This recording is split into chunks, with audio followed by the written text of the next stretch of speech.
네, 참 이렇게 원시산 교회에 이렇게 불러주셔가지고요, 참 친근하고 편안하게 또 오늘 또 이 자리에 섰습니다.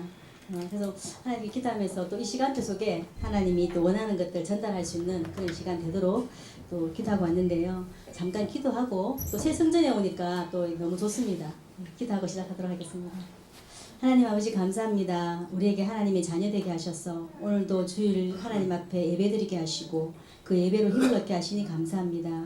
특별히 이 온세상 교회를 하나님 이 지역에 하나님 세우시고 정말 이 교회가 모든 성도들이 원내서가 되어져서 이 지역에 정말 그리스도의 빛을 발하는 교회요, 정말 영적 사령관의 역할을 감당하는 교회가 되도록 축복하여 주시옵소서. 하나님 아버지 특별히 오늘도 격대 교육으로 하나님 이곳에 불러주심을 감사합니다. 하나님 올 한해 정말 1, 2, 3 RUTC 실현의 시대 속에 정말 우리의 조부모와 부모들이 정말 우리의 애틀을 깨고 정말 새 틀을 하나님 정말 갖추는 귀한 시간 되도록 축복하여 주시옵소서. 그래서 우리 후대들이 정말 복음 안에서 하나님의 언약 속에 정말 그리스도로 복음으로 행복한 우리 렘넌트들이 되도록 주님이 축복하여 주시옵소서. 모든 시종을 주님께 의탁하며 살아계신 우리 주 예수 그리스도 이름으로 기도합니다. 아멘. 네, 반갑습니다. 네. 네, 저기 격대교육 2라고 했습니다. 작년 딱 요때 1월 21일이더라고요. 네, 제가 격대교육 1을 하고 오늘 또 2를 하기 위해서 하나님 또 시간표에 또 불러주셨습니다. 그때 강의를 보니까 강의 기억나십니까? 기억 안 나시죠? 나십니까? 예. 부모와 조부모 육아에 공동 작전을 세워라 했는데 기억나시죠? 네, 그렇게 하니까 기억나십니까? 공동 작전을 세우시고 우리 아이들 렘넌트 양육에 대한 로드맵을 가지고 좀 인도받아라 이렇게 말씀하셨는데요, 들었는데요. 자, 오늘도 이어서 격대 교육으로 인도받도록 하겠습니다. 이렇게 하면 되요? 안 되나요? 여기. 되네요. 예. 그래서 우리 원래에 주신 그 언약의 말씀을 따라서 우리 갖고 있는 애틀을 깨고 새 틀을 갖추는 그런 이제 시간이 되었으면 좋겠습니다. 그러려면 우리가 먼저 지금 하나님의 자녀된 축복들을 마음껏 누리고 있어야지, 먼저 누려야지 그것을 전달할 수 있지 않겠습니까? 그죠? 그래서 우리 격대 교육은 먼저 조부모와 부모 또 나 자신을 좀 돌아보는 시간. 그래서 우리 자녀를 하나님이 원하는 언약 전달자로 잘 이렇게 양육할 수 있도록 인도받는 그런 제 시간이 바로 격대 교육의 시간입니다. 네. 자, 격대 교육은 조부모 교육이자 부모 교육이며 후대 교육입니다. 그래서 아까 우리 사모님이 신명기 6장 1절에서 9절 말씀을 읽어주셨는데요. 가정과 가문이 살아나는 교육이 바로 이 격대 교육이라고 할 수 있습니다. 우리가 보통 신명기 4장부터 9장까지는 우리가 많이 이렇게 외우는데요. 이제 본문을 보는데 오늘은 제가 1절부터 9절까지를 조금 전체 본문으로 잡았습니다. 그래서 잠깐 우리 본문을 좀 살펴보고 가려고 하는데요. 방금 그 읽으신 그 성경 구절을 조금 펴놓으시고 보시면 될 것 같습니다. 신명기 6장 1절에서 5절의 말씀에서는요, 하나님께서 지켜 행하라 라는 부분으로 말씀을 주고 계십니다. 그래서 그것이 무엇을 행하고 또 누가 하며 왜 하며 어떻게 할 것인가에 대한 부분들을 말씀을 주고 계신데요. 하나님께서는 우리에게 명령하고 하나님의 말씀과 계명과 규례와 법도를 너와 내 아들과 내 손자가 정말 마음을 다하고 뜻을 다하고 힘을 다하여서 말씀을 지키라 라고 이렇게 1절에서 5절에서 말씀을 주고 계십니다. 이 부분과 함께 6절에서 9절의 말씀에는요, 말씀에 대한 태도를 주고 계신데요. 말씀을 우리의 마음에 각인시켜야 된다, 새겨야 된다 그렇게 말씀하고 계십니다. 그래서 우리의 지식과 생각과 감정과 의지 속에 하나님의 뜻이 드러나는 삶을 살 수 있도록 마음에 새겨야 되는 부분을 강조하고 계시고요. 또 부지런히 가르쳐라. 자녀들에게 정말 가정에서뿐 아니라 교회와 현장, 사회 어디에서든지 하나님의 말씀이 기준이 되고 잣대가 되어서 하나님 우리의 행동의 주체가 될 수 있도록, 말씀이 주체가 될 수 있도록 가르쳐라 이렇게 말씀하고 계십니다. 근데 말씀이 행동에 또 우리의 삶에 또 생각과 판단의 주체가 되려고 하면요, 우리 부모님들이 모델을 보여주셔야 돼요. 그죠? 저도 부모지만 참 쉽지 않지 않습니까? 모델이라는 것이. 네, 그래서 우리가 이 부분을 참 귀담 인도받아야 될 부분이고요. 부모가 행하지 않으면 가르치는 것은 생명이 없다. 여러분 많이 학교 다닐 때 배우셨잖아요. 그죠? 가르쳐주는 건 주입식은 결국에는 그것들이 내 안에 심기어지지 않게 되는 건데, 그래서 우리가 정말 가르치는 것이 아니라 정말 삶으로 보여주는 그런 우리 조부모와 부모가 되셨으면 좋겠고요. 그리고 8절에서 9절의 말씀에 보면 손목의 기호와 미간의 표로 삼아라 라고 하셨습니다. 늘 가까이 하나님의 말씀을 우리 가까이에 두어서 우리의 생각과 계획과 판단 이런 것들이 기준을 삼아서 인도받으라는 것인데요. 우리의 마음의 중심에 하나님의 말씀이 각인되고 뿌리 되고 체질이 되어져서 우리의 생각과 또 마음과 감정과 또 행동, 의지 속에 하나님이 전적으로 역사하실 수 있도록 우리가 좀 먼저 준비가 되어야 될 것 같습니다. 그래서 오늘 이 시간에는 그동안 우리가 많이 듣는 메시지의 말씀이지만 정말 곰곰이 구체적으로 내 자신을 한번 조금 돌아보는 그런 은혜의 시간이 되기를 소원합니다. 네. 자, 그래서 우리 부모님은요, 하나님께서 우리 자녀들에게 먼저 하시기 전에 우리에게 먼저 하나님의 형상을 회복하기를 원하십니다.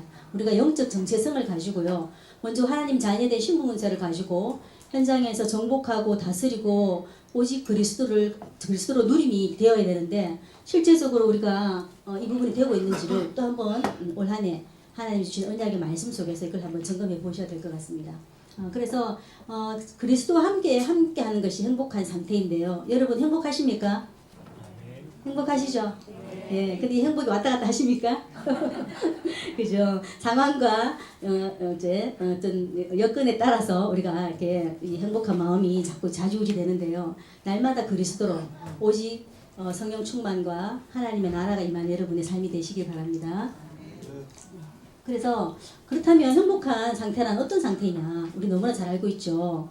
오직 하나님의 나라 성령 충만이 임할 때, 그것이 우리의 삶의 각인뿌리 체질될 때 우리가 행복한 상태다 이렇게 볼 수가 있습니다. 그죠? 너무나도 잘 아는 말씀이지만 우리가 이것을 놓칠 때가 많은데요. 이거는 다시 말하면 우리의 생각과 감정과 또 우리의 행동, 의지가 복음으로 각인뿌리 체질화가 되어야 된다는 겁니다. 근데 여기 보니까 인지, 정서, 행동이라고 되어 있죠. 우리의 생각과 감정과 의지, 이것이 조화로운 사람이 건강한 사람이고, 이것이 복음 안에서 조화로울 때 행복한 하나님의 원하는 삶을 살 수 있는 그런 분이 되는데요. 여러분은 어떻습니까? 여러분 지금 생각하고 여기 지금 마음의 상태랑 행동이 어느 정도의 조화를 이루시고 계십니까? 예. 우리가 이건 보통 우리가 상담이나 심리학에서도 많은 내담자가 오면요, 이 사람의 생각과 감정과 행동, 의지가 조화로운가 안 조화로운가에 따라서 그 사람의 심리적인 병적 상태에 문제를 볼 수가 있거든요. 근데 우리가 복음 안에서도 우리의 생각과 감정과 이 행동, 그러니까 의지가 이것이 조화로우냐 아니었냐 이것에 따라서 우리의 영적 상태에 많이 영향을 미치게 됩니다. 예를 들어서 오늘 말씀을 들었습니다. 그죠? 그 말씀은 생각에 이렇게 왔습니다. 아, 하나님이 정말 나를 너무 사랑하시고 우리에게 복음을 주셨구나. 이 생각이 왔습니다. 그래서 행동으로 옮겨져요. 열심히 신앙생활도 하고 전도도 하고 막 하는데, 이것의 마음의 밭에 심기어지지 않으면, 마음의 기쁨으로 받아들여지지 않으면 열심을 다해서 신앙생활은 하지만 뭔가 이렇게 막 이렇게 되어지는 게 없고 이렇게 힘들어지는 거예요. 또 우리가 생각으로 왔고 마음으로 받아져 가지고 말씀 들으면 항상 기쁘고 내 영혼이 살아나는 것 같고 이런 것을 경험하지만, 그것을 갖다가 전도 현장의 삶 속에서 실천하지 않고 의지적으로 하지 않으면 열매 맺지 못하는 삶이 되는 거예요. 그래서 우리의 생각과 마음과 이 행동이라는 것이 굉장히 중요합니다. 이것이 조화로운 삶이라는 것이. 그래서 여러분은 어느 쪽에 많이 쏠려 있나요? 예. 내가 좀 생각은 잘 되는데 이 마음에 이렇게 누림이 잘 안 돼 한다든지, 나는 메시지는 받는데 내가 정말 실제적인 삶 속에서 뭐가 좀 실천하는 게 잘 안 돼. 원래 우리가 1, 2, 3 RUTC의 실현이 되어지려면 실현을 하나님이 주시는 거잖아요. 드러내시는 거잖아요. 그러려면 우리가 먼저 실천하는 삶이 되어야 되는데, 나는 정말 하나님의 말씀을 가지고 실제로 의지를 가지고 자유의지 주신 그것을 가지고 실천하고 있는가? 네, 이게 되게 중요한 것 같습니다. 그래서 우리 내 자신이 어떤 생각과 어떤 감정의 상태, 마음의 상태, 그리고 그것이 어떻게 내 삶에 사실적으로 실천되어지고 응답받고 있는지 그 부분을 좀 점검해야 되는데요. 그래서 우리가 복음 안에서 그 영과 육의 균형이 있는 삶이라는 것은 결국에는 오력이 회복되는 삶이라는 겁니다. 그래서 영역은 우리가 말씀을 들으면서 날마다 우리의 영적인 상태를 채워나가지만, 지금 여기 보이는 지력, 체력, 경제력, 인력은요, 이 말씀 가지고 우리의 삶의 조화를 이루어 나가야 되는 부분이에요. 맞죠? 우리 하나님께서 모든 걸 다 주셨다고 하는데 우리는 때로 주신 것을 우리가 누리지 못하고 있을 때가 너무 많아요. 왜? 우리의 생각에 어느 한 곳에 사로잡혀 있거나 우리의 감정의 마음의 밭이 엉망이 있거나 또 우리의 어떤 행동하고 추진하고 실천하는 것에 서 우리가 항상 주저한다거나 한계를 가지고 있다거나 이렇게 되면 정말 하나님이 원하는 정말 영과 육의 균형 있는 삶 그것만 해서 누리는 삶이 되기가 어려울 것 같습니다. 그래서 이 부분을 우리가 좀 살펴보는 게 필요한데요. 그럴 때 60가지 삶의 실현은 되어지는 것인데 우리가 이걸 막 하려고 하면 너무 힘들잖아요. 근데 이게 우리가 안 되니까 보상심리로 우리 랩런트들에게 막 심는 거예요. 네, 우리 랩런트들 사실 좀 힘들겠죠. 그래서 우리가 이 목사님 메시지 맨날 하실 때 우리는 안 된다. 우리는 포기하고 랩런트 살려라 라고 하는데요. 근데 랩런트를 살리기 위해서는 우리를 돌아봐야 되는 거예요. 랩런트들 너무 힘들겠죠. 어떤 기반이나 바탕도 없는데 우리가 랩런트가 서야 되니. 근데 우리가 바탕이 되고 디딤돌이 되어야 되는 그 역할을 우리가 해주셔야 된다는 거죠. 조금 일그러지고 하나님 형상이 조금 일그러지고 조금 이렇게 막 좀 부족해도 우리 랩런트를 위해서 우리가 힘을 가지고 우리가 나신을 돌아봐야 되는 그래서 아마 이런 격대 교육, 부모 교육이 중요한 언약 속에서 중요한 것이 아닌가라는 생각을 합니다. 그래서 아까 제가 말씀했던 것처럼 이 복음이 각인되고 뿌리되고 체질되기 위해서는요 사실 마음이 되게 중요합니다. 여러분 오늘 마음의 상태는 어떠신가요? 여기 와 있지만 뭔가 아침에 뭔가 이렇게 교회 성전에 오기 전에 뭔가 이제 한바탕 하고 와서 마음이 막 불편하신가요? 아니면은 뭔가 이 교회 안에서 뭔가 성도들 간의 관계에서 뭔가 조금 이렇게 좀 편안하지 않으신가요? 우리 마음의 상태는 눈에 보이지 않기 때문에요. 드러나지가 않아요. 하지만 이것이 지배하고 있는 영향력은 어마어마할 수가 있거든요. 우리의 마음의 상태는 영적인 상태에 굉장히 많은 영향을 미치게 됩니다. 우리의 사고는요, 의식의 상태지만 우리의 마음이나 우리의 영적인 상태는요, 잠재의식 무의식 속에 있어요. 혹시 뭐 이제 빙산의 일각이라는 그런 그림도 제가 옛날 많이 보여드렸는데 기억나시죠? 우리가 생각은 요 위에 일부분이 있지만 나머지 많은 부분은 우리 내면에 있어요. 그래서 성경에서도 이 마음에 대한 그 구절들이 한 1000번 정도 나온다 하거든요, 목사님. 나오나요? 그 정도로 마음에 대한 얘기를 굉장히 많이 한다고 합니다. 이 마음은 우리 정신과 의지와 우리의 감정을 나타내는 부분인데 사실은 이 마음이라는 건 눈에 보이지 않기 때문에 놓치기가 너무 쉬워요. 중요한 건 아는데 어디가 마음인지. 그래서 요즘에는 이 마음을 연구하는 학자들이 뇌에 있다라고 얘기하거든요. 네, 마음의 문제는 뇌의 문제다. 뭐 일부분 뇌의 문제이기도 해요. 뇌의 어떤 신경 전달 물질의 어떤 그 이제 변화에 따라서 우리 마음의 상태에 영향을 미친다고 하는데 그런데 또 다른 영역인 것 같아요. 제가 심리학을 하고 뇌에 대한 걸 공부를 하지만 영적인 것과 연결되어 있는 어떤 부분이라서 마음은 또 다른 하나님이 주신 굉장히 중요하고 소중한 우리가 한번 들여다봐야 되는 매일매일 점검을 해야 되는 그런 부분인 것 같습니다. 그런 것처럼 우리 자신의 마음 상태도 되게 중요하지만요. 우리 랩런트들의 마음이 되게 중요하겠죠. 왜 우리 랩런트들이 말씀이 각인되고 뿌리되고 체질되려고 하면 아이들이 받을 수 있는 마음의 밭이 이렇게 고르게 되어야 되는데 이 밭이 막 일그러져 있거나 이렇게 되면 어떻게 됩니까? 아무리 막 좋은 말씀을 심어줘도요. 얘가 들었는 것 같은데 돌아서면 또 이게 안 되는 거예요. 왜? 마음에 심겨지지 않았기 때문에. 그래서 또 중요한 것 중에 하나가 내 마음 상태가 어떠냐에 따라서 부모나 조부모나 또 우리 교사님이 어떤 마음의 상태인가에 따라가 그것이 우리 아이들 그대로 전달이 돼요. 영적인 것도 전달되지만 우리 마음의 상태가 전달이 돼요. 그래서 성경에는 마태복음 13장 3절에서 8절에서는 이렇게 마음의 밭에 대한 얘기를 하지 않습니까? 그죠? 네 가지 마음밭. 여러분 어느 마음의 밭의 상태가 자주 일어나시는지 한번 보세요. 길가. 말씀 듣습니다. 우리가 강단 말씀 주일에 와서 그죠? 말씀을 듣지만 깨닫지 못하는 거예요. 그러면은 결국엔 악한 자가 와서 뺏어버립니다. 사단이 그 마음을 뺏어버리는 거고요. 돌밭에 말씀이 떨어지게 되면요. 기쁨으로 들을 때는 막 마음이 막 충만하고 은혜롭고 막 이렇게 됩니다. 하지만 교회 문을 나서는 순간 문제와 사건을 만나게 되면 바로 거기에서 넘어지는 자가 바로 이 돌밭에 심기온 자였거든요. 자, 그 다음에 가시떨기 밭은요. 말씀은 듣지만 우리가 항상 염려, 근심, 걱정이 있으면요. 결국에는 말씀을 가지고 우리가 삶 속에서 열매 맺는 삶, 언약적인 삶을 살아야 되는데 그것이 안 되는 거예요. 그냥 너 혼자만 그냥 살아가는 거지 정인이 안 되기 때문에 전도, 선교가 안 되는 거예요. 말씀은 떨어지지만 그런 것이 가시떨기 밭이라고 하거든요. 그리고 마지막으로 좋은 땅. 날마다 말씀으로 우리 마음을 기경을 하고 개간을 하고 경작을 해야지만이 우리 마음의 밭에 100배, 60배, 30배 열매 맺는 겁니다. 그러려면 우리 아이들의 마음의 밭에 지금 어떤 상태인지를 보고요.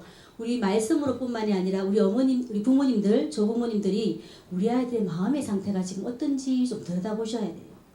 그래야지만이 우리 아이들이 말씀 속에서 언약 속에서 정말 하나님이 원하는 렘넌트로 정말 영적 서밋, 기능 서밋, 문화 서밋으로 자랄 수가 있습니다.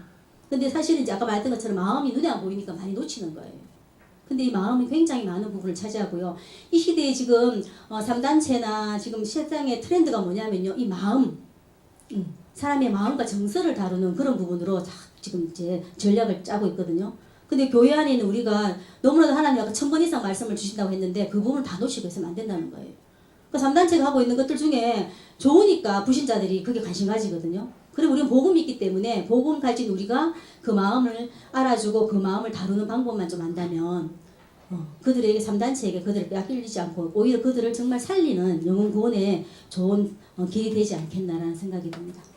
자, 여러분 어느 밭이 주로 되십니까? 네, 한번 살펴보세요. 네.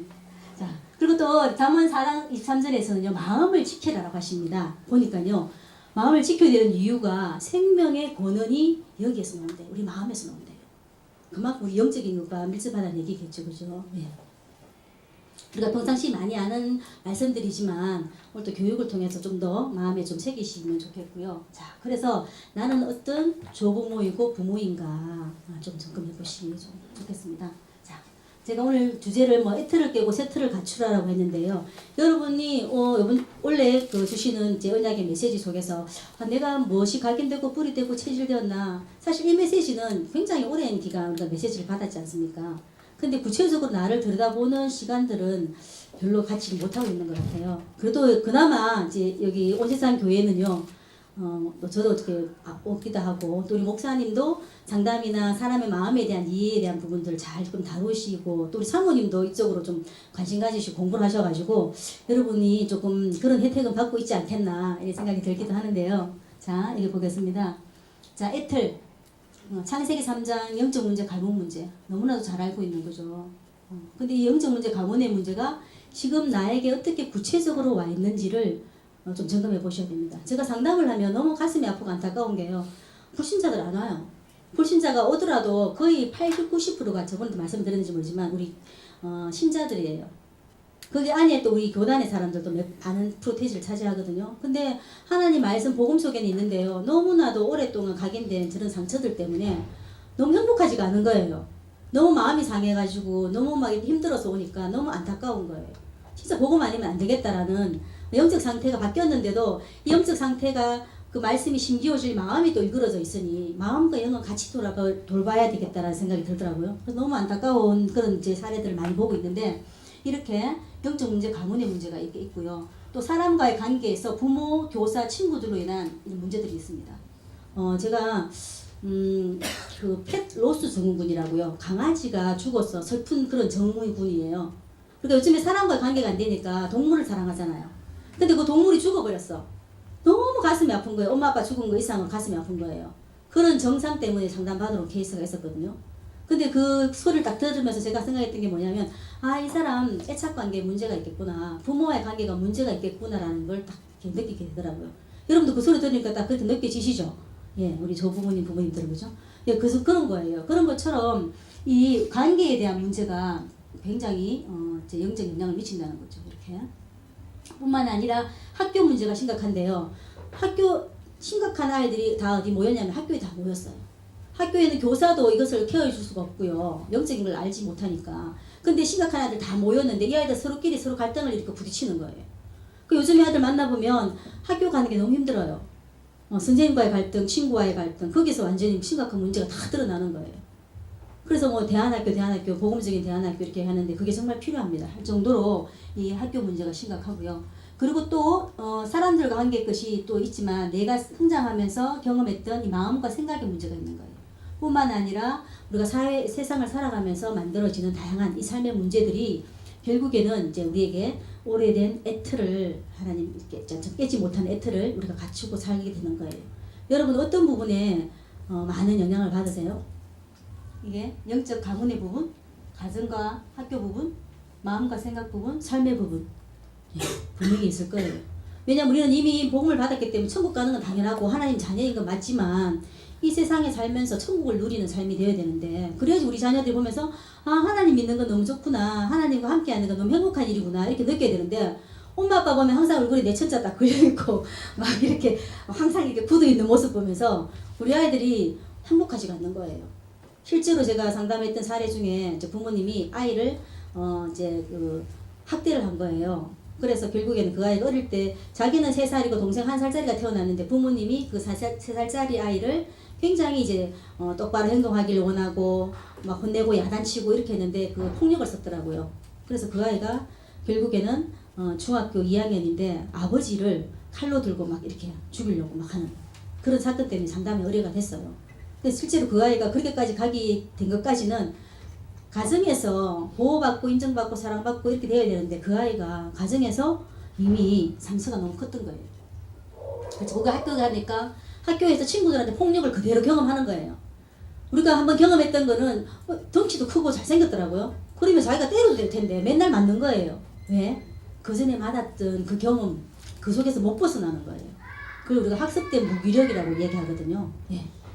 바꿔서 오는데도 안 바뀌는 거예요. 그 틀 안에서 같이 있는 거예요. 그게 교인입니다. 네, 그렇게. 그 다음에 이렇게 이런 문제들이 오는 거죠.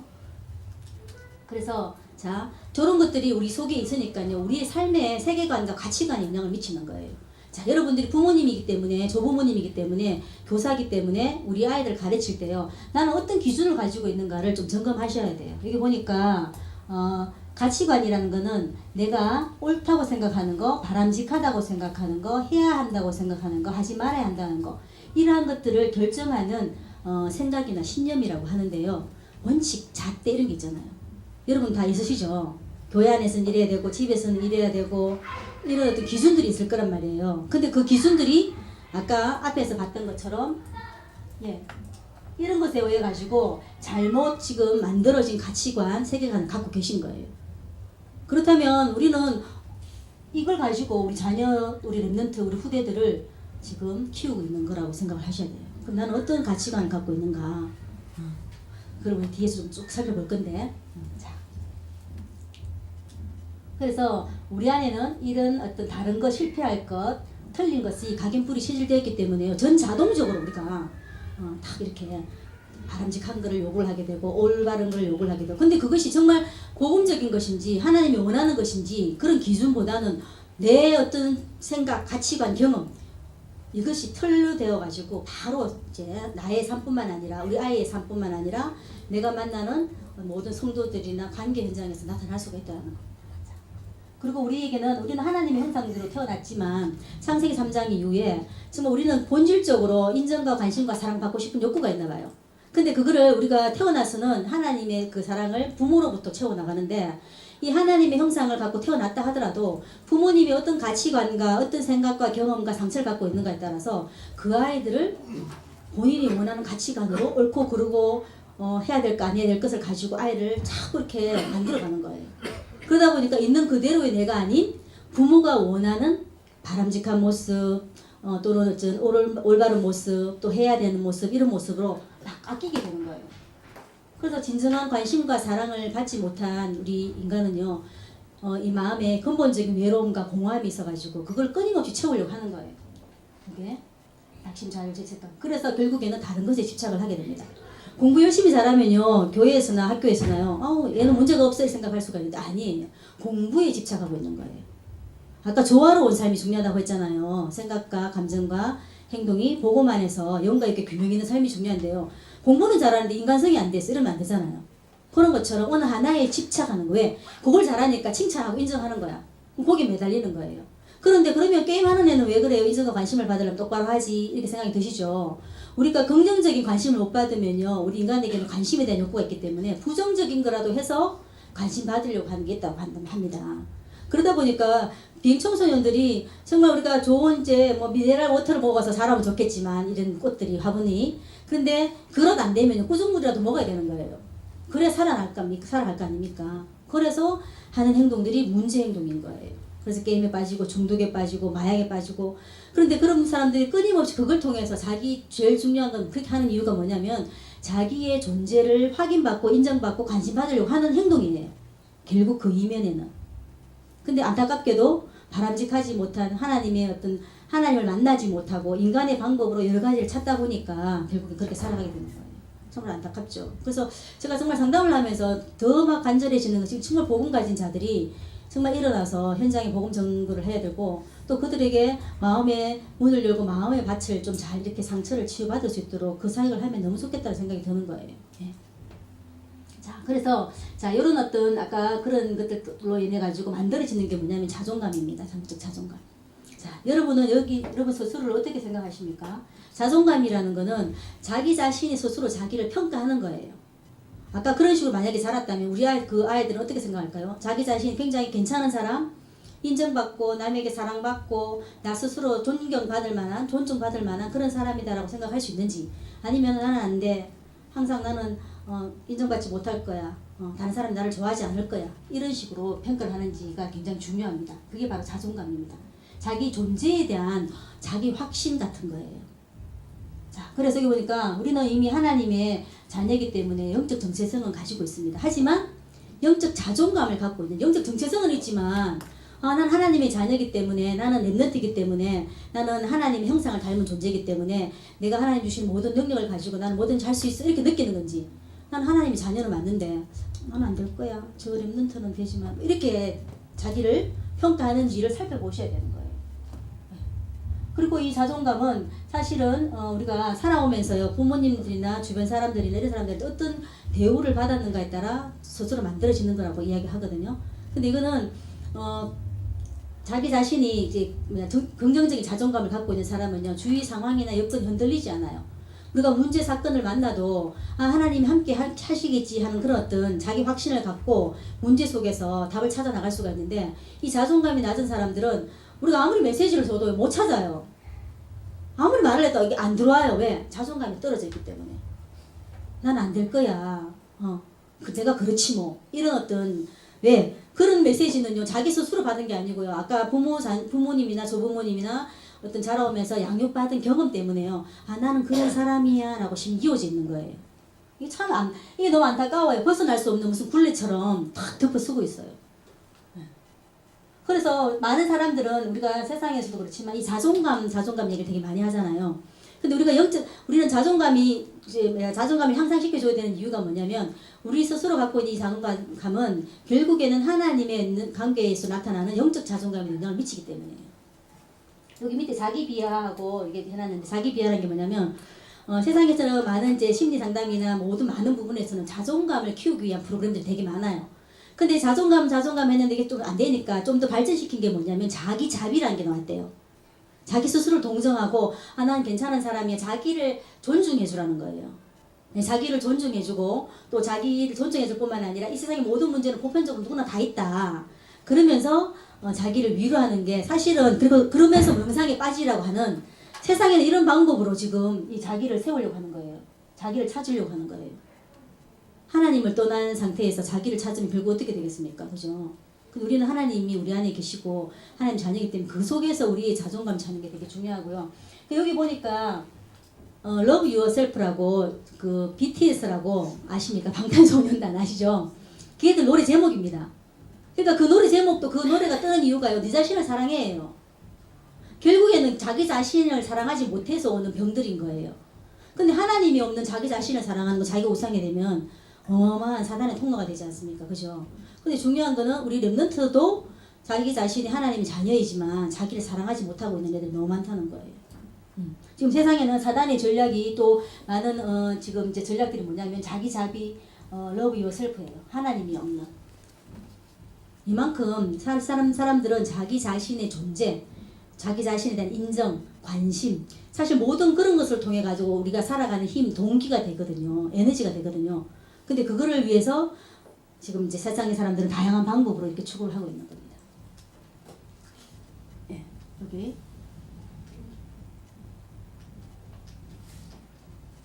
네, 저기. 말을 잘하는데. 그래서 그렇다면 이제 제가 뒤에 양육태도 점검이라고 되어 있는데요. 나는 우리 조부모와 부모님, 우리 교사님들은 우리 렘넌트들을 어떻게 지금 마음의 밭의 상태를 일구고 있는지, 또 어떻게 아이들의 자존감을 향상시키고 있는지를 좀 찾아보셔야 돼요. 나도 모르게 우리 아이의 자존심을 상하게 한 적은 없는지, 또 또 나도 모르게 우리 아이 마음의 밭에 정말 그 옥토밭 같은 마음에 오히려 자갈밭으로 길가밭으로 아니면은 가시밭길로 만들고 있지는 않은지를 좀 살펴볼 필요가 있는 거예요. 왜냐하면 우리의 양육 태도 하나하나가 어린아이들에게는 바로 그것이 모델이 되고요. 그것이 심겨지는 거잖아요. 그죠? 그래서 요거는 여러분도 보시지만 아이도 봐야 되지만 여러분 자신도 한번 점검해 보세요. 내가 어떤 모습인지를 좀 보면 좋을 것 같아요. 여기 보니까 우리가 아이들의 마음밭을 좀 점검하기 위해서 양육 방식을 점검할 텐데요. 자, 축소형, 억압형, 방관형, 선도형이 있습니다. 이거는 우리 아이의 마음의 상태를 주로 마음은 감정 정서와 관련되어 있거든요. 우리가 생각으로는 내가 저 사람을 그래도 보고만 해서 저 사람 이해해 줘야지 라고 하십니다. 하지만 내 마음에서요 이 억울하고 무시당하고 속상한 마음이 있으면요 머리로는 막 이렇게 하려고 하지만 이 마음의 상태는 안 돼요. 행동으로는 인사할 수 있어요. 미워 죽겠지만 그래도 안녕하세요. 그럼 보고으로서 이렇게 할 수가 있단 말이에요. 하지만 이 마음에 그게 허락이 안 되면요. 이건 어느 날 어떤 모습으로도 터져나가게 돼 있어요. 신경질 나면 집에 와가지고 애한테 뭐 버럭 화를 낸다거나 아니면 같이 사회 현장 가야 되는데 막 그렇지만 같이 함께 못 있어가지고 안 된다든지 여러 가지 모습으로 삐져서 나오게 돼 있다는 거예요. 이 마음의 상태가. 자, 그래서 한번 보겠습니다. 자, 어떤 형태의 나는 양육으로 하고 있는지 볼 텐데요. 소개 아까 해놓는다 하셔가지고 자, 여기 축소형이 있습니다. 자, 이 축소형의 형태로 감정과 정서를 축소한다는 의미거든요. 자, 보겠습니다. 자, 부모의 태도입니다. 아이가 막 속상해서 왔어요. 울면서 왔어요. 그러니까 엄마가 얘기합니다. 아이의 감정을 별로 중요하지 않게 여기구나요. 아이고 님은 그거 가지고 우냐 뭐 이렇게 무시하거나 아니면은 간과하거나 아 괜찮아 하면서 이리로 와 엄마가 빵 구워 놨으니까 빵 먹어 전환시켜버리는 거예요. 그 감정을 읽어주지 않고. 예. 그렇게 되고 아이 감정이 빨리 사라지도록 격려하거나 랩런트 그것 때문에 뭐 울고 그래 아이고 뭐 이렇게 해버린다든지 자 이렇게 놀리거나 농담을 해버리는 거예요.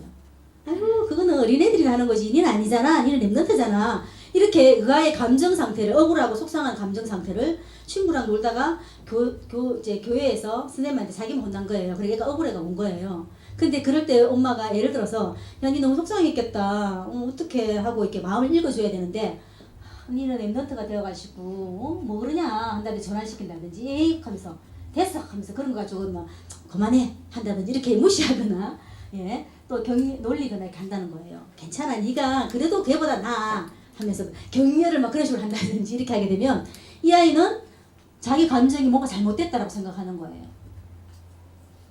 이렇게 양육하시는 부모님의 태도는 뭐냐면요. 이미 자기가 어릴 때 감정을 표현하는 것을 허락하는 그런 집안에서 못 자랐을 경우에 울면 안 돼! 예를 들어서 부모님 뭐라 하면 소리 못 하고 있던 그런 부모 어린 시절이 있는 거예요. 그러다 보니까 아이가 왔을 때 그걸 받아주는 게 안 되는 거예요, 이분이. 그래서 빨리 그 부정적인 감정, 나쁜 감정은 빨리 없애버리라고 그렇게 애둘러 없애버리는 거예요. 그렇게 되면 이 아이가 어떤 감정을 갖게 되는가 하면 자라면서 내 감정이 뭔가 잘못됐나? 슬픈 거, 화난 거면 나쁜 거야? 이러는 거예요. 근데 우리 안에 있는 감정, 희노애락, 애호욕의 감정은요, 나쁜 게 없어요. 하나님도, 예수님도 십자가 못 박히시기 전에 고통스러워 하셨잖아요.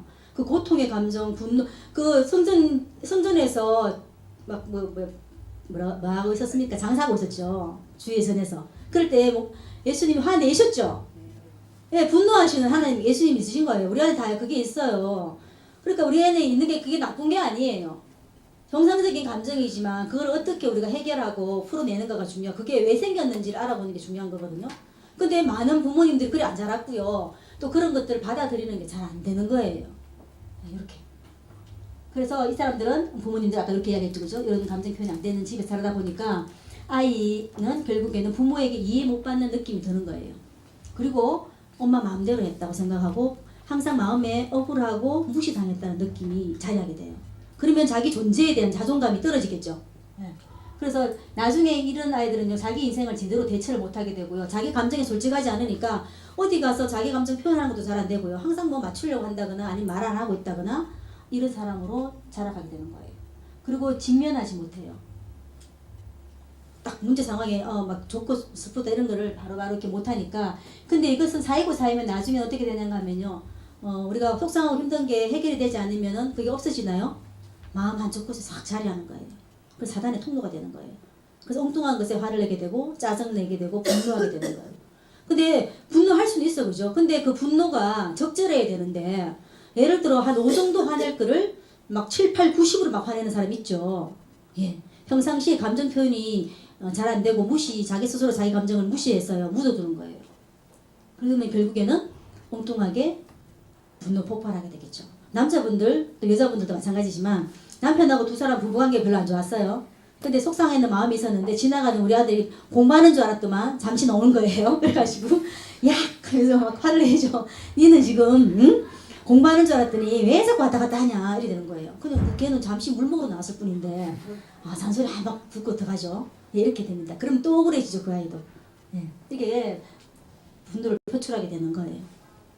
자, 그다음에 억압형입니다. 자, 여러분 어떤 유형인지 보셔야 돼요. 자, 부모의 태도는 아까 이제 그 축소형과 비슷합니다. 하지만 좀 더 심한 게요. 이 사람들은 억압해버리는 거예요. 눌러버리는 거예요. 그래서 하는 게 뭐냐면 죄송합니다. 이거 할까?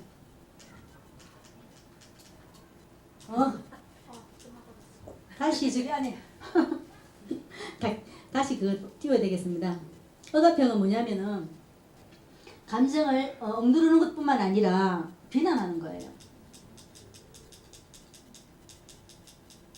네, 한번 보셔야 되겠습니다. 네. 비난하고 꾸짖는 거예요. 비난하고 꾸짖습니다. 그래서 네가 교회에서 네가 똑바로 행동했어야 되지. 이렇게 되는 거예요. 예를 들어서 성경 구절 암송대회를 하는데 자기도 열심히 했는데 안 된 거예요. 그래서 얘가 속상해서 이렇게 왔어요. 그러면서 엄마가 네가 봐라 하면서 집에서 똑바로 해서 해야 되지 하고 오히려 속상한 마음을 대회에 나가는데 자기는 떨어진 거예요. 친구는 하게 되고. 그래 속상한 마음을 집 와서 이야기하니까 엄마가 막 비난하고 꾸짖습니다. 네가 그렇게 똑바로 했어야 되는데 왜 안 하냐 이렇게 훈계를 하고요. 때로는요. 네 다음에 똑바로 해야 하고 울고 이렇게 하니까 네 안 되겠다 하면서 벌까지 세우는 거예요. 이렇게 된다는 거죠. 자, 그래서 부정적인 감정은 억제하고 자제해야 된다고 생각하고 또 이런 부모의 마음은 뭐가 있는가 하면요. 자, 부정적인 감정은 쓸데없고 낭비가 된다는 거죠. 야, 이거 한다고 뭐 달라지냐? 이거 한다고 뭐 대회 또 다 갈 수 있냐? 때려쳐라 하면서 이렇게 되는 거예요. 자, 이렇게.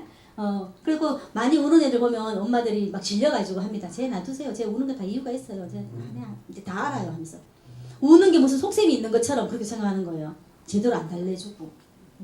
그리고 결국엔 자녀와 기싸움으로 이어지게 되는 그런 양육을 경험하게 되는 거예요. 여러분 혹시 이런 적은 없으세요? 있어요. 그렇죠. 네, 이게 솔직하셔야 됩니다. 그래 사단이 두 분 다시 틈타시 못하게. 그래 내 어쩌라고. 그래 이렇게 사단하고도 우리가 대항할 필요가 있어요. 딱 대놓고 그래 네 어떡할래. 근데 많은 부모님들이 이걸 보면서 이제 조심해야 될 게 뭐냐면 죄책감 가지시면 안 돼요. 나 그랬구나. 그래서 내가 기도해야 되겠구나. 그래서 내가 묻고 나왔던 이거를 풀어줘야 되겠구나. 우리 아이들을. 이렇게 생각하셔야 되지. 내가 진짜 그때 안 그랬으면 우리가 안 저래 되는데 하고 죄책감에 사로잡히면 안 돼요. 사단은 죄책감을 통해서 우리에게 역사를 하거든요. 자, 이렇게. 그래서 이렇게 되면 자녀는 어떻게 되면 자녀들 감정 문제가 많아져요. 그리고 자존감이 낮은 건 당연해지고요. 그다음 내적인 분노가 많아요. 그리고 충동적인 행동을 많이 합니다. 아까 제가 어렸을 때 많이 맞아가지고 했다는 애가요. 이런 경우였거든요. 그리고 나는 중요하지 않은 존재 무시당하는 느낌 이런 걸 받는다고 해요. 그래 이제 이걸 설명할 때 특히 교회 안에서 율법적인 그런 부모들 있잖아요. 또 죄송합니다. 목회자의 자녀. 예, 그런 경우가 많다고 합니다. 많다고 합니다. 실도 없이. 근데 내가 애들 만났는데 목회자의 자녀 중에 만났는데요. 너무 애들이 자기는 목회자가 아닌데 어린아이인데 목회자인 거예요. 목회자의 모습으로 살아야 되는 거예요. 애 너무 안 됐더라고요. 3명이 이제 그 목회자의 자녀 3명이 왔는데요. 형이 이제 각각 그런 문제가 있어 왔는데 둘째 셋째를 불러가 물었어요. 네 뭐가 제일 힘드냐 하니까 교회에 갔을 때 집사님하고 장로님들 때문에 힘들대요. 알아서 행동해야 되니까 니는 왜 이렇게 하면서 묵묵한대요. 근데 그게 목사님 아들이기 때문에 오는 그런 이제 스트레스가 있나 봐요. 그러니까 자기는 그냥 아이일 뿐인데 목사님처럼 그걸 다 신경 써야 되고 막 해야 되는 거죠. 예, 그리고 이런 어떤 감정을 많이 느끼게 된다고 합니다. 자, 그 다음에 방관형입니다. 방관형은요, 애들 다 그러면서 큰다. 너도 냅둬라 막 하나님 알아서 하신다. 이렇게 예, 맞습니다. 맞지만 자, 이 나쁜 감정을요 우리가 하라니까 허용해야 되는 것도 생각하시면 안 되고요. 그 속상하고 이런 감정은 알아차려주는 건 중요해요. 근데 그거를 후속적으로 관리를 해주셔야 돼요. 자, 근데 선도하거나 대화를 찾아주지 않는 거예요. 예를 들어 친구랑 막 갖고 있는 책을 서로 보려고 막 사왔단 말이에요. 그럼 자기도 보고 싶고 걔도 보고 싶잖아요. 그런데 걔가 책을 막 내 걸 보려고 해가지고 내가 먼저 잡았는데 걔가 막 뺏어가가지고 나 막 속상하단 말이야 이랬단 말이에요. 그러면은 그걸 가지고 속상한 마음을 읽어주고 난 다음에요. 대안을 찾아주셔야 돼요. 그럼 그럴 때 어떻게 해야 되는지 이제부터 제가 사례 하나 설명드릴 텐데, 자, 감정에 대해서 올바로 취대해주지 않고요, 무제한 허용하거나 감정은 다 분출해도 좋다고 믿습니다. 식당 가면 애들 막 산만하게 돌아다니는 애들 있죠. 혼났어요, 주인 아저씨한테. 옆 테이블에 앉은 아저씨가 혼을 냈어요. 야, 조용히 해! 이래 된 거예요. 그리고 엄마 울면서 왔어요. 그러면 어떻게 합니까? 이 방해명들은 이상한 사람 잡았다. 괜찮아 괜찮아 이렇게 할 수 있는 거예요. 예, 애들 감정을 전적으로 다 받아주구나 이렇게 되는 거예요. 근데 그런 경우에 사람들은요, 그런 경우도 있지만 이 방임하는 이유 중에 자기가 어렸을 때 그런 걸 못 받은 사람도 있지만요, 어떻게 아를 케어해야 되지, 어떻게 지도해야 되지 모를 수가 있어요. 부모가 몰라서 그럴 수도 있단 말이에요. 예, 여기 무엇을 가르쳐야 할지 모르는 경우도 많이 있다. 때로는 부모 자신이 학대 경험을 했거나 분노나 욕구, 불만을 많이 경험했을 때요, 반대로 막 허용해 주는 경우가 있어요. 그러니까 어떻게 좀 보상 심리죠. 이게 참 무섭습니다. 보상 심리라는 게. 대리만족 이런 것들. 자, 그렇게 되면 이 자녀는요, 자, 나중에 문제 능력을 키워주지 않았기 때문에 정서적으로 미숙한 거예요. 좀 이렇게 사회생활도 안 되고요, 또래 관계에서도 맨날 친구 관계도 안 되고 이렇게 되는 거죠. 그 다음에 선도형입니다. 이게 제일 좋겠죠. 좋은 거 맞겠죠. 네, 마지막에 남았으니. 자, 부모의 태도입니다. 모든 감정을 허용합니다. 아까 희노애락, 애호욕 감정. 아, 니 진짜 화났구나. 니 진짜 기분 나빴겠네. 그렇게 그래서 그거 갖고 싶어. 욕심 갖는 것도 나쁜 마음은 아니에요. 어쩔 수 없이 우리가 갖고 있는 마음이거든요. 욕심 마음이 드는 걸 있을 수도 있습니다. 근데 그 감정은 허용을 하지만 행동은 제한해요. 네가 아무리 저걸 갖고 싶어도 그 아이한테 물어보고 네가 갖고 와야 되지, 그냥 석 가져오면 안 되는 거지, 이렇게 나중에 이야기를 해주셔야 된다는 거예요. 근데 제가 아는 사람은 그 바늘도둑이 소도둑 된다고요. 친구 물건을 갖고 왔는데 엄마 아빠가 얘 버릇 고쳐준다고요. 통로 있는 그 복도 있잖아요. 저걸 담은 그 다른 사례인데 이런 사례가 되게 많더라고요. 옷을 골딱 벗겨가 세워놓은 거예요. 얘를 바늘도둑 소도둑 된다고. 다음은 한 번 더 그래봐라니 이제는 막 저 바깥에 돌릴 거야 하면서 애를 세워놓는데 이렇게 한다는 거죠. 그러니까 왜 훔쳤을까를 생각해봐 주셔야 되는데, 이 진짜 그거 갖고 싶었냐, 하지만 그거는 그렇게 하는 거 아니야 하고 나중에 이걸 일러주셔야 돼요. 근데 우리 보통 부모님 어떻게 합니까? 막 때리면서 막 그러니까 지금 정신이 나가나 하면서 막 어디 남의 걸 갖고 와 이렇게 보통 하기 쉽잖아요. 또 그렇게 양육 받으신 분도 덜 있을 것 같은데요, 아닌가요? 네, 좋습니다. 자, 그리고 이렇게 하려면요, 감정에 흔들리지 않고 공감해줘야 돼요. 엄마가 먼저 화가 나고 아빠가 먼저 화가 나는 거예요. 너무 창피스럽기도 하고, 또 때로는 엄마 아빠가 억울하기도 하고 막 다른 사례에서 우리 애가 억울하게 당해왔으면은, 요즘에는 부모님들 더 잘 뛰잖아요. 애 학교에서 선생님한테 맞았다고 하면 애 손잡고 학교 가잖아요. 엄마 자기가 더 화가 나가지고. 그렇게 하면 안 된다는 거죠. 그래서 나의 감정에 흔들리지 않고 아이를 공감해 주는 거죠. 그런 다음에 문제를 해결할 수 있는 방법을 안내해 주는 게 필요합니다. 여기 대안 제시. 그래서 함께 한번 생각해 보자 이렇게 하는 거예요. 자, 여러분은 아까 축소형, 억압형, 방관형, 그리고 선도형 다 사실은 씁니다. 그런데 우리가요, 결정적이실 때 탁 쓰는 게 있어요. 많이 쓰는 거 있어요. 있으시죠? 예. 제가 우리 교회에 저번에 사례 이거 설명드렸는데, 왜냐하면 강의를 제가 이리 다니니까 내가 이 강의를 여기서 했나 좀 헷갈리는 거예요. 죄송합니다. 그렇지만 오늘 여기 내용 가지고 한번 살펴볼 내용인데요. 그러니까 어린이날 때 교회에서 이렇게 달란트 잔치도 하고 이렇게 했어요. 근데 어떤 아이가 막 울고 있는 거예요. 이제 여기 이쪽 자리에 앞에 앉아가지고 그 둘이가 막 앉아, 한 명 아이는 막 죄지은 듯이 앉아 있고 한 명은 막 소리 지르면서 울고 있는 거예요. 그래갖고 교사들이 막 달래도 안 되니까 저를 찾아온 거예요. 제가 상담을 하니까. 상담을 와가지고 이렇게 하니까 왜 그러세요 하니까, 얘가 지금 이거 어린이날 선물로 받은 권총이 있는데 초등학교 한 3, 4학년 됐어요. 있는데 이걸 얘가 막 이제 떨어뜨려가 깼다는 거예요. 그래서 막 울면서 고쳐내라면서 물려내라면서 막 울고 있는데 아무리 달래도 안 된다는 거예요. 그래서 내가 그 아이한테 가서 했는 방법이 있습니다. 감정을 읽어줬어요. 야, 니 진짜 아빠가 사줬는 건데, 어린이날 선물 받은 건데 깨져가 어떡하냐, 니 너무 속상하겠다.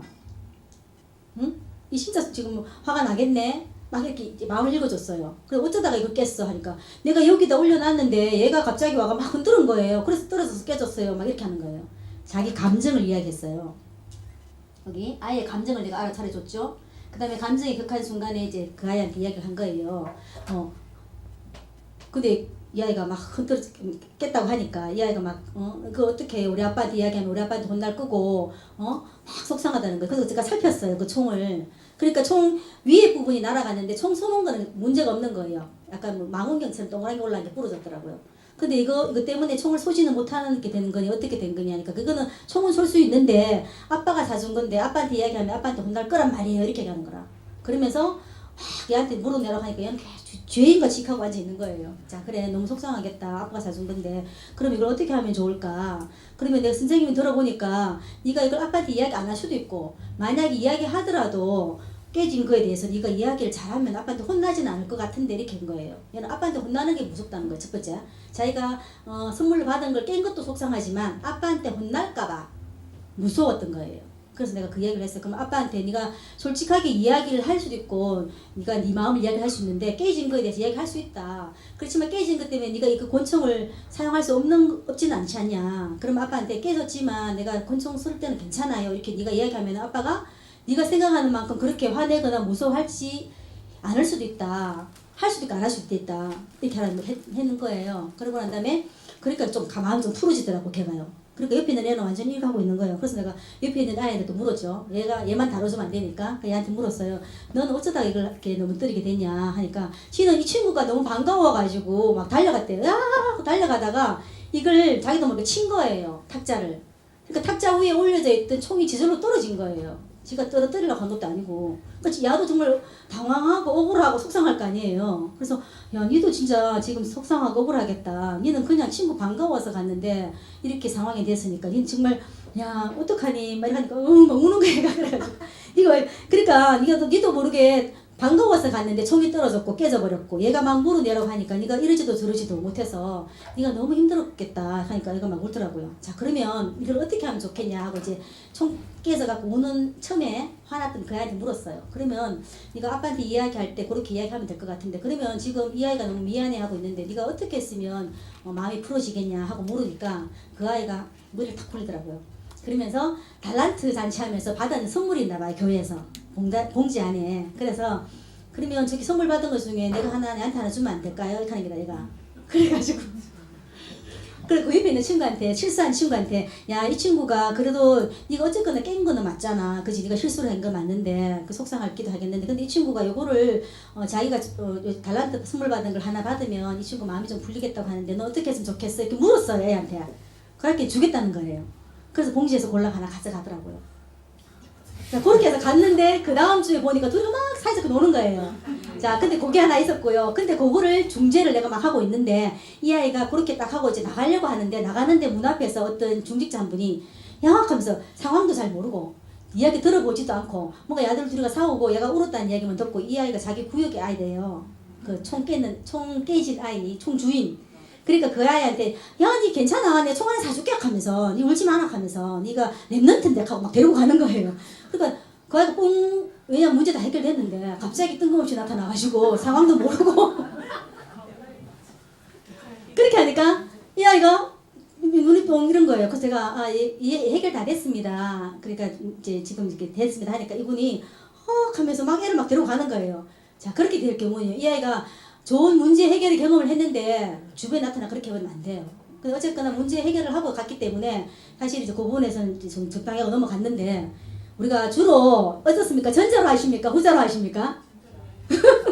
빨리 입을 막으려고 막 시끄러우니까 야 타타타타 하면서 나 내가 하나 사줄게 아이고 그거 가지고 뭐 그러냐 한다든지 아니면 저 친구 그 좀 이해해라 한다든지 들어보지도 않고 전후사전 들어보지도 않고 이렇게 하잖아요. 그게 되게 중요합니다. 진짜 중요한 거예요. 그러고 나니까 그 아이가 그 다음 주에 되게 친하게 막 손잡고 돌아다니는 거예요. 자, 여기 보십시오.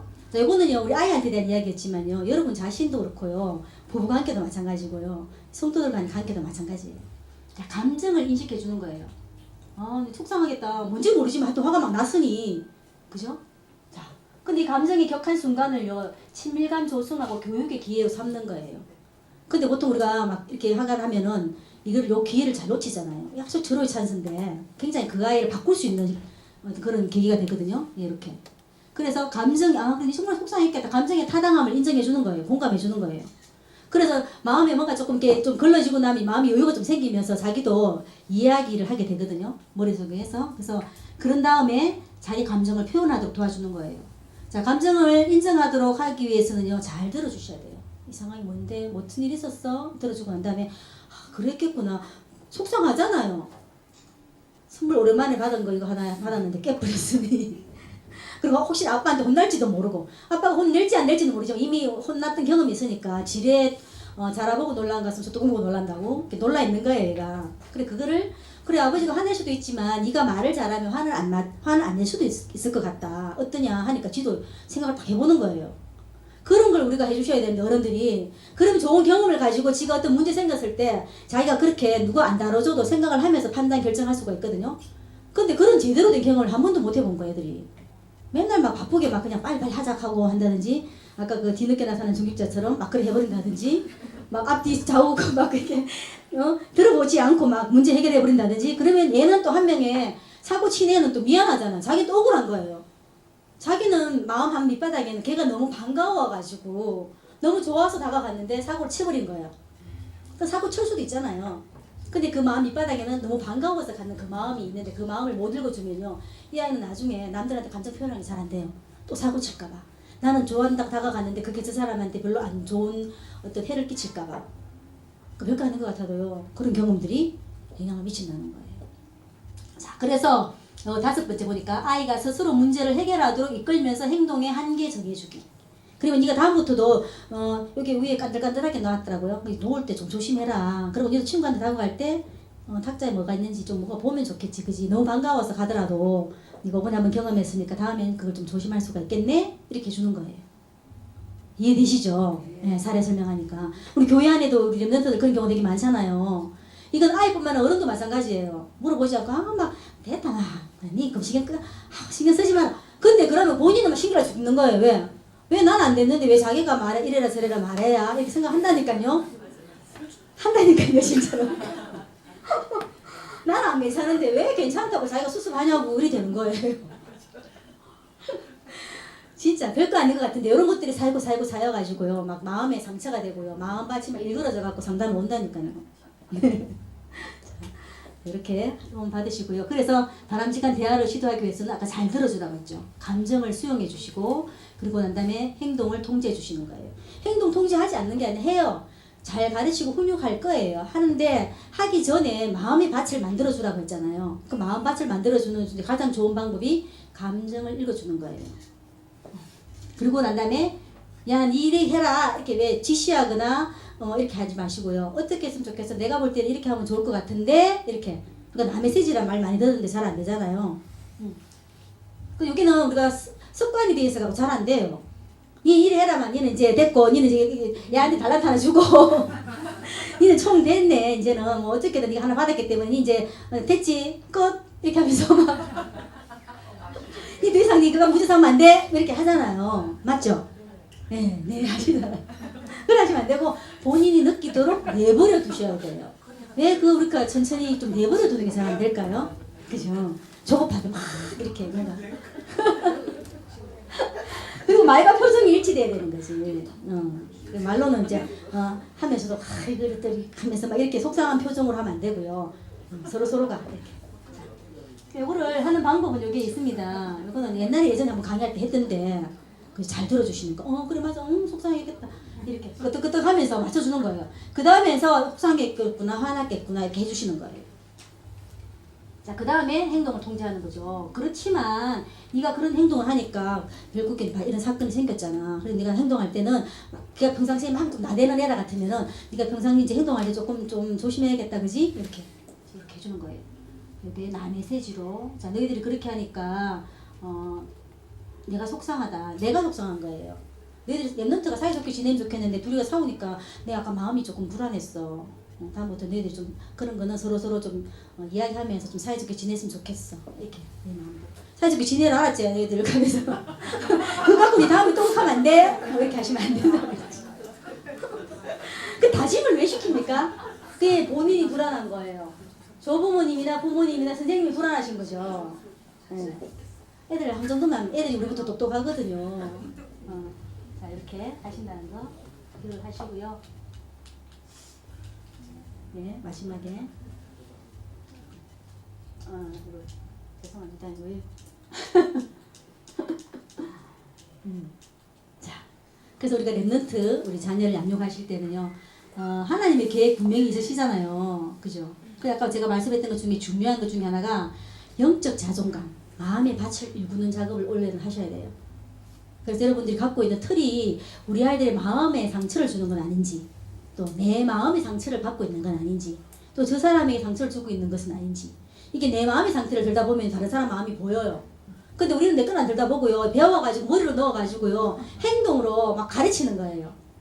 그러니까 이게 내 안에 녹아 들어가가지고 내가 이해가 되어가지고 내가 수용이 되면 저절로 내 안에서 나올 때 아주 이렇게 평안하게 나가요. 사람을 다치지 않게 나가거든요. 근데 내가 머리로만 돌아가고 자기 삶은 안 되면서 남에게 막 지시를 해버리면요, 상대방이 다치는 거예요. 그리고 우리 부모님, 조부모님들이 이 애틀 기준을 바꾸시는 오늘 우리가 신명기 6장 1절에서 9절 말씀, 단디 새기십시오. 아시겠죠? 예, 그래서 맨날 그 말씀은 듣지만 그 말씀을 제대로 우리가 심겨주기 위해서는 이 마음의 밭이 너무 중요하구나. 이거를 조금 우리가 새기시고요. 그래서 올 한해 하나님 주신 그 말씀의 언약 속에서 좀 잘 인도받는 우리 온 세상 성도님도 되셨으면 좋겠습니다. 네. 혹시 질문 있으십니까? 질문? 네, 보니까 이런 경우 힘들더라, 잘 안 되더라. 그래서 예, 끝났네요. 예. 뭐 있으세요? 네, 오늘 그래도 강의 우리가 실제적으로 메시지는 많이 듣지만 우리 삶 속에 적용하는 거를 구체적으로 좀 들여다보는 작업들을 좀 하셔야 되거든요. 그죠? 예. 그게 사실적인 구체적인 응답이 오거든요. 그리고 또 우리가 쏟고 있는 부분에 사단의 통로가 되고 있는 부분들을 우리가 정확하게 기도할 수가 있기 때문에 아까 제가 말씀하신 것처럼 기존에 이미 했다면 눌리지는 마시고요. 그거 가지고 기도해 주시는 거예요. 또 많은 부모님들이, 또 교사들이, 또 조부모님들이 우리가 가지고 있는 틀을 그 아이들에게 묶어 놓는 게 되게 많아요. 저도 부모지만 나도 모르게 우리 아이의 인생을 묶어 놓는 것들이 있거든요. 그것이 무엇인지를 정말 찾아서 올 한해는 정말 하나님이 원하는 실현의 축복 누리시는 우리 온 세상 교회 우리 모든 분들 되셨으면 좋겠습니다. 네, 감사합니다.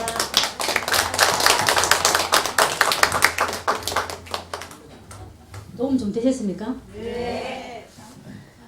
예. 취소하십시오. 혹시 내년에도 불러주면 확인하겠습니다.